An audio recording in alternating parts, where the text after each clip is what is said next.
Et oui, 2 mois après son arrivée en Guyane, nous recevons ce matin le nouveau commandant des FAG, les Forces Armées de Guyane, le général Xavier Buisson. L'occasion pour nous de revenir sur les différentes opérations et les différentes problématiques auxquelles l'armée est confrontée en Guyane. Merci déjà d'avoir accepté notre invitation. C'est la première interview que vous donnez à un média depuis votre entrée en fonction. Première question, pour comprendre déjà de quoi on va parler, quelles sont les missions, les principales missions des Forces Armées en Guyane ? Alors en fait, les missions des Forces armées en Guyane, elles sont à 3 niveaux. Un premier niveau qui est la protection du territoire. Je pense essentiellement à la sécurisation du centre spatial guyanais, mais également la sûreté de l'espace maritime et la sûreté de l'espace aérien. Donc vous voyez, on a les 3 composantes, terre, air et marine, qui interviennent dans ce domaine-là. Et soyons nets, c'est notre position prioritaire en Guyane. La seconde mission, c'est l'appui des forces armées à l'action de l'État. Là, je cible essentiellement la lutte contre l'orpaillage illégal et puis également la lutte contre les pêches illicites. Et là également, on retrouve les 3 composantes, terre, air et marine, qui interviennent dans le cadre de ces missions-là. Et puis une troisième mission qui n'est pas des moindres, c'est que j'ai dans mes responsabilités la préservation des intérêts de la France dans la zone de responsabilité permanente qui couvre aujourd'hui une vingtaine de pays, donc dans le nord de l'Amérique du Sud, l'Amérique latine et également l'arc caribéen. Donc en gros du Mexique en passant par le Brésil, en allant jusqu'aux Antilles. Et avec quels moyens ? Est-ce que vous avez les moyens de remplir ces missions dont vous venez de nous parler ? Quand on voit le territoire immense que représente la Guyane, est-ce que vous êtes suffisamment nombreux et suffisamment équipés ? Les moyens sont jamais suffisants si on regarde en brut le volume de nos avions, le volume de nos bâtiments et puis également le volume des hommes qui sont présents en Guyane. Pour autant, le sujet en fait comporte un niveau aussi coordination et emploi des moyens. Et donc aujourd'hui, quand je dis effectivement que les moyens sont bien dimensionnés, c'est que en fait le volume de moyens qui sont mis à la disposition des forces armées en Guyane aujourd'hui et la combinaison de ces moyens permet effectivement de répondre à nos objectifs. Donc objectif de protéger le territoire national, donc que ce soit dans son espace maritime, dans son espace aérien ou alors sur la terre, mais également d'apporter le concours à l'action de l'État en Guyane, que ce soit dans le domaine de la pêche illicite ou de l'orpaillage illégal. Alors en préparant cette interview, j'ai lu un rapport parlementaire d'il y a quelques années qui expliquait qu'il fallait améliorer l'aéromobilité des forces armées. Est-ce qu'il y a eu sur ce point des efforts de fait depuis ces dernières années ? Nous avons en Guyane 5 Puma, donc des hélicoptères de moyen tonnage. Nous avons 4 Fennec, des hélicoptères un petit peu plus légers, et nous avons 3 CASA. Aujourd'hui, les efforts qui ont été faits sont portés sur la disponibilité de ces moyens-là. Ces moyens-là, en fait, ce qu'il faut avoir à l'esprit, c'est pas l'ancienneté des moyens qui préjuge, si vous voulez, de l'efficacité opérationnelle de ces moyens. Aujourd'hui, si je prends l'exemple du Puma, c'est un hélicoptère qui est fiable, parce que déjà 2 moteurs, donc techniquement beaucoup plus adaptés à un théâtre tel que celui de la Guyane. En revanche, il nécessite effectivement des mesures d'entretien beaucoup plus régulières, un investissement plus important. Pour autant, le dimensionnement des moyens en lui-même permet de répondre une fois de plus à nos missions. Donc, il y a de l'amélioration dans ce sens, puisqu'on a un 5e Puma qui nous permet effectivement aujourd'hui de faire voler l'ensemble de la flotte avec une disponibilité tout à fait appréciable et acceptable pour nos opérations. Après, s'agissant de renouvellement, parce que c'est ça aussi la question de ces moyens-là, on a aujourd'hui une loi de programmation militaire dont les objectifs ont été réaffirmés par le président de la République dans leur fondement et dans leur décision initiale. Donc aujourd'hui, s'agissant de la Guyane, on travaille sur un renouvellement de la flotte Puma à l'horizon de l'année 2025-2026. Donc ça, c'est un calendrier qui n'a pas évolué ou très peu évolué. Donc on reste très très confiant sur l'avenir de la disponibilité de nos moyens en Guyane.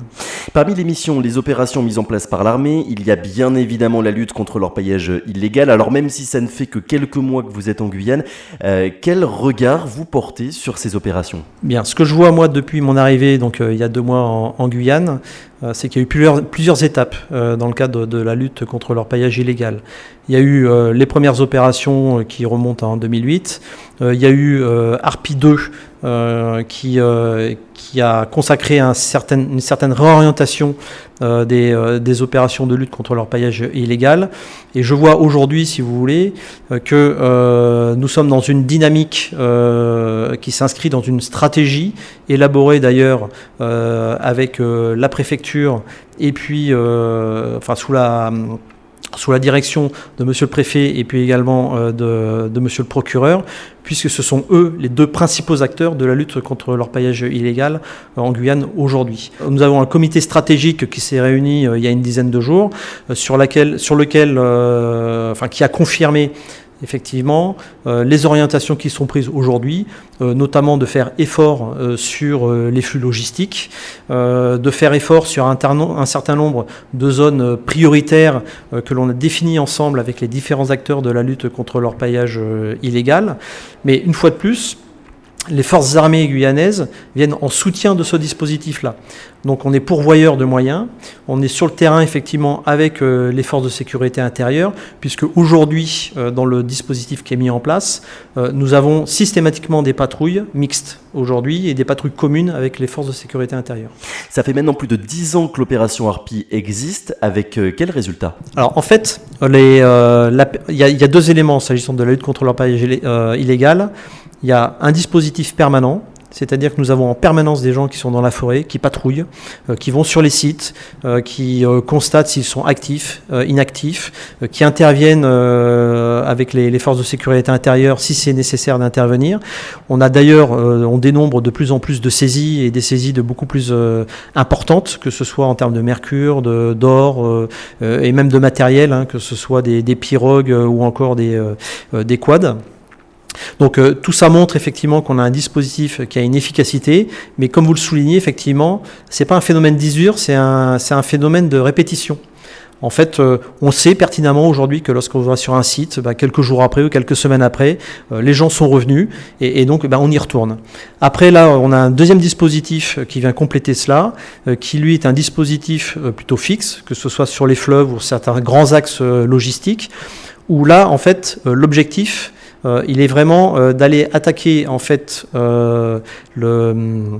l'organisation même, si vous voulez, qui est déployée sur la Guyane, de façon à aller avoir un impact plus important sur les saisies, que ce soit financières, l'or, et une fois de plus sur le mercure et tout type de produits. Et donc aujourd'hui, ce qui est important pour nous, si vous voulez, c'est qu'il n'y a pas de phénomène d'usure. En fait, on s'adapte de façon à aller là où on est le plus efficace, et on fait évoluer nos modes d'action par rapport à ceux de l'adversaire aujourd'hui, Garim Perros ou Réseau, qui sont sur place, de façon à conserver un bon niveau d'efficacité. Et ça suffit à motiver nos troupes aujourd'hui.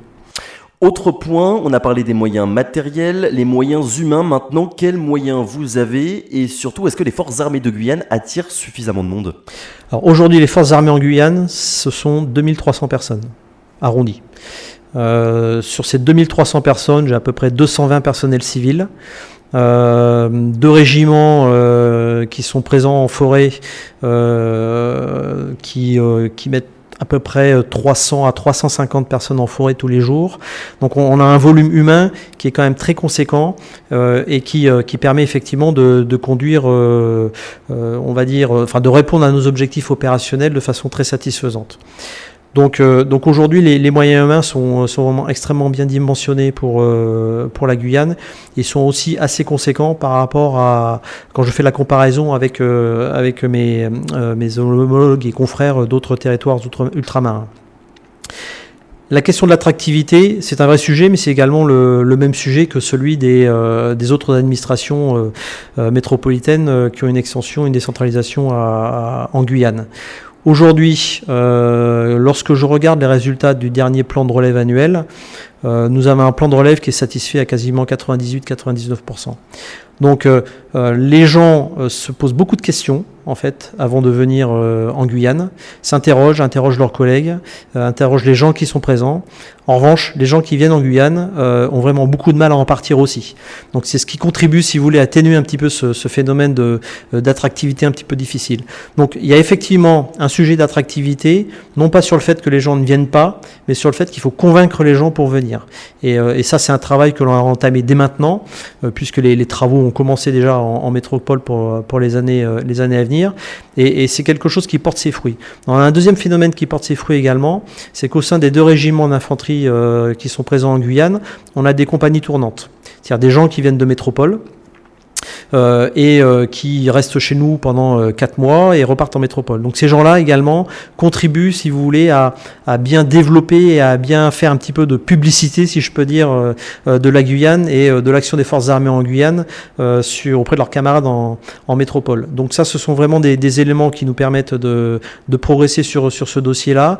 Et puis enfin, nous avons parmi les 2300 militaires présents sur la Guyane, nous avons des gens qui sont en mission courte durée, qui viennent en fait renforcer nos effectifs pendant 3 mois, 4 mois, 5 mois.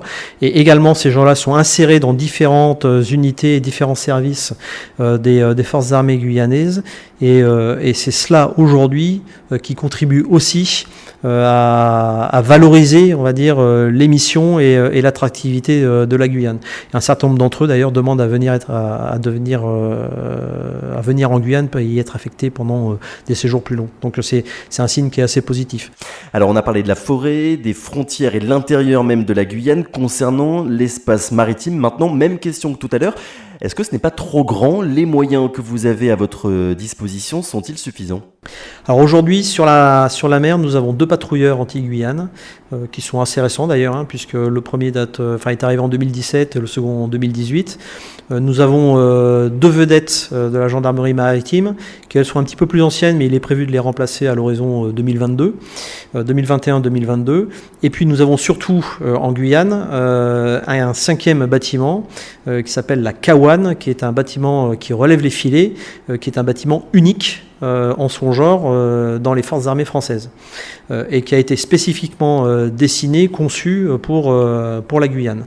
Lorsque l'on intercepte des pêcheurs qui sont en mer aujourd'hui, on a une capacité, grâce à ce bâtiment, de relever l'ensemble des filets, parfois ça se compte en kilomètres, et de pouvoir ensuite les ramener à bon port, en l'occurrence les faire saisir par la chaîne judiciaire pour qu'ils soient traités et renvoyés ensuite pour destruction. On a un certain nombre de contrats qui permettent de réaliser ça aujourd'hui. Donc les moyens dont on dispose aujourd'hui sont... on retrouve de la même logique, c'est-à-dire qu'on n'en a jamais assez, ça c'est évident. Donc c'est une question d'organisation et de capacité, si vous voulez, de faire manœuvrer ces moyens-là pour répondre à nos objectifs opérationnels. Donc les priorités aujourd'hui, elles sont effectivement sur la zone frontalière des eaux littorales entre le Brésil et puis la Guyane, mais également à l'ouest, entre les eaux surinamaises et puis les eaux territoriales françaises. Et on n'oublie pas surtout le fond de la zone économique exclusive, qui est à 200 nautiques des côtes guyanaises, où là je ne vous cache pas que c'est un petit peu plus compliqué, mais en fait on travaille différemment, c'est-à-dire qu'on va mettre en œuvre des moyens aériens pour faire de la surveillance, ce qu'on appelle de la surveillance maritime, où on a des avions qui vont partir au fond de la ZEE et qui, donc de la zone exclusive économique, et qui vont aller faire de la surveillance, prendre des photos, vérifier, voir s'il y a du monde, et s'il y a des bâtiments, relever les pavillons, relever les identités, de façon à compléter un petit peu notre connaissance du dispositif et de la zone maritime. Donc aujourd'hui, on a un dispositif qui est également permanent sur mer. Nos bâtiments sont très régulièrement et en permanence sur mer. Après, lorsque on en a besoin particulier, on met en place on fait appel à des renforts pour réaliser des opérations renforcées. Et donc ces opérations font appel à différentes compétences venues de métropole et qui nous permettent en fait d'ajuster en fait notre capacité opérationnelle au niveau en fait